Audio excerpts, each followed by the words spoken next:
Putin says Russia will achieve its goal in Ukraine no matter what. On the other hand, European Union is planning to seize Russian assets to finance reconstruction in the post-war Ukraine. On the other hand, it seems that the battlefield in Ukraine is again heating up as the war is entering its fourth cold winter. Now, the biggest question is that are we moving closer to the peace as being claimed by Donald Trump, or is the war entering a new phase where we can see one maneuver being played by both countries and change in the overall tactics and the overall territory as such? Let us try to understand this in more detail, especially in the context of threat being given by the chief of NATO that there is a possibility of Russia attacking a NATO country in next 5 years. Now, this particular incident we are discussing in the context of the recent meeting that was taking place in the Berlin. In this particular meeting in Berlin, it was NATO Secretary General Mark Rutte, who is from Netherlands. He has given a stark warning to the allied countries, and he has warned that there is a possibility that Russia might attack a NATO country within next 5 years. Now, obviously, this all development is coming in the backdrop of the Russia-Ukraine war, which has started in year 2022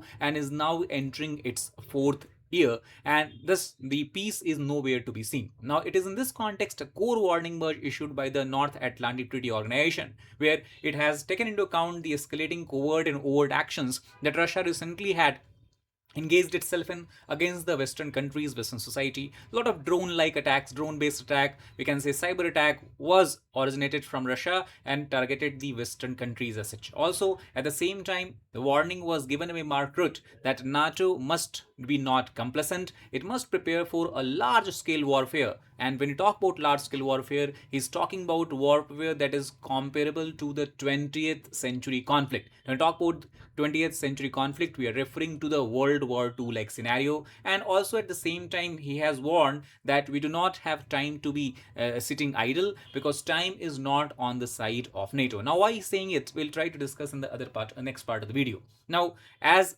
this kind of warning has come from NATO chief, what Russia has said. Now, in this context, the president of Russia, Vladimir Putin, he has claimed that Russia currently do not have any plan to go at war with Europe as such. But at the same time, if it is the Europe that initiates conflict, Russia is also ready. The problem is that though Putin claimed that Russia does not plan war with Europe, his statement cannot be considered as credible enough, because he gave similar assurances before 2022.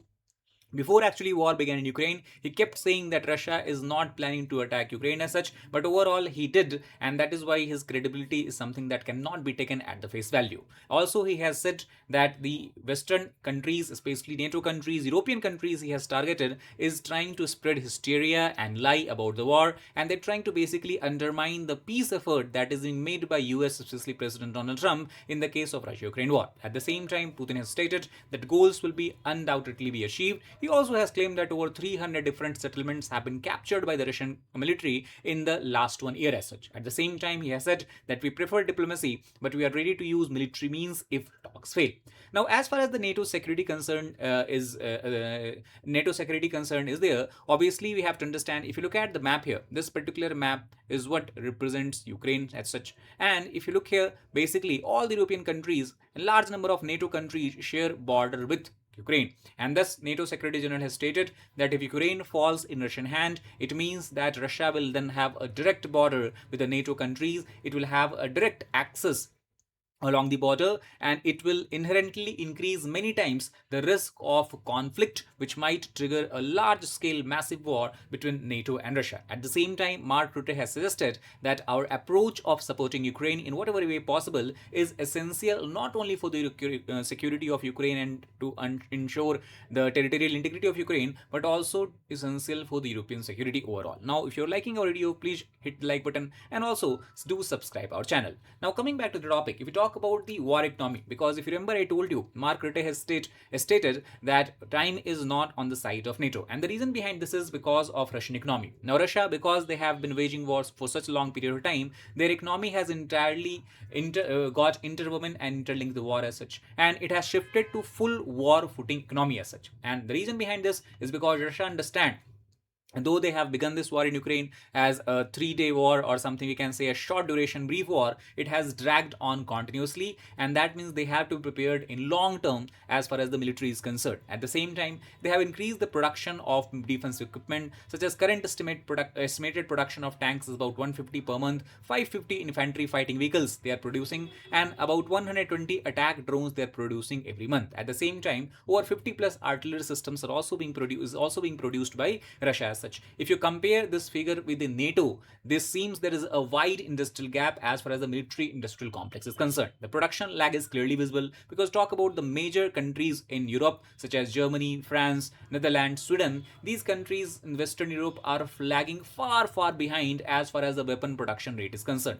Defense manufacturing capacity of the European region or European countries, as per current estimate, will need years and years to scale up and reach the production capacity of Russia as such. And in this case, if the conflict spills across the border of Ukraine and enters the European territory, NATO territory, it will obviously increase the vulnerability of European Union in the prolonged war.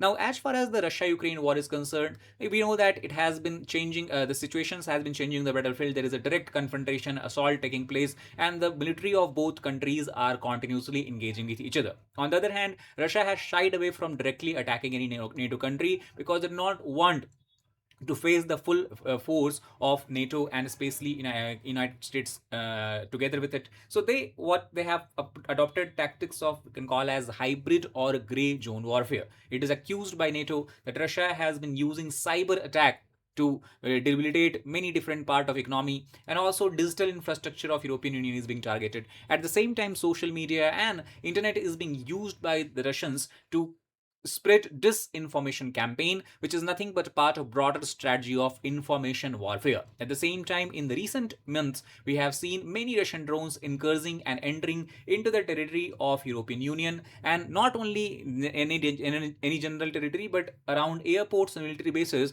also Russian drone incursions have been reported. Now, obviously, these actions remain below open war threshold, but I'd say at the same time it is destabilizing in nature, and any trigger can further complicate the situation. Now, what European Union is trying to do is they have basically come up with a plan of using the frozen assets. Basically, the Russian assets were frozen, whichever is deposited in the Bank of European Union and United States of America. And as far as the current estimate is concerned, about 210 billion euros of frozen Russian central bank assets is lying with the European countries. At the same time, it is accepted that about 90 billion euros will be given as a reparations loan to Ukraine. This is just for now is a proposal. The guarantee of fund transfer is not there. And in this context, it is the European Commission President Ursula von der Leyen. She has stated that she wants to secure funding for Ukraine, and for next 2 years, European countries should come together and so decide that how to fund the Ukrainian reconstruction, redevelopment effort, and all that. At the same time, if you talk about the Italian Prime Minister Giorgia Meloni, she has stated that obviously Russia's demand from Ukraine to cede the territory that basically belong to Ukraine is something that is considered as unreasonable in nature. But at the same time, punishing Russia by seizing its asset becomes legally complex. And the reason behind this is also simple, because apart from that, if we talk about Belgium, some other countries also stated, and they have clearly shown their strong reservation against any kind of asset seizure. The reason behind this is simple, because it will erode the confidence of investors in the European market if they are not sure about the safety of their capital. And this taking the assets of Russia and spending it in Ukraine is not giving too much confidence in the European market, and that is something these leaders want to avoid. At the same time, UK has taken a lead in this case, and the Prime Minister of UK, Keir Starmer, has announced that 2.5 billion euro fund that was obtained from Roman Abramovich, who sold Chelsea Football Club, will be used for humanitarian cause in Ukraine. So UK is trying to set the example, and it is quite possible that other countries of Europe will follow in the similar footsteps, and the money can be transferred to Ukraine. Now, from the entire discussion, our strategic takeaway should be that in current state, as accepted by NATO Secretary General, that defenses can hold for now if Russia attacks in case, but the risk of a direct confrontation is continuously rising, and NATO definitely is lagging behind. At the same time, Europe's choice obviously is to prepare urgently for the deterrence or risk strategic surprise as such. And the central message of the entire discussion from the statement given by Margaret was complacency is the biggest threat to NATO and European Union. Obviously these things have been taken into consideration by many countries, and we have seen recent increase in the funding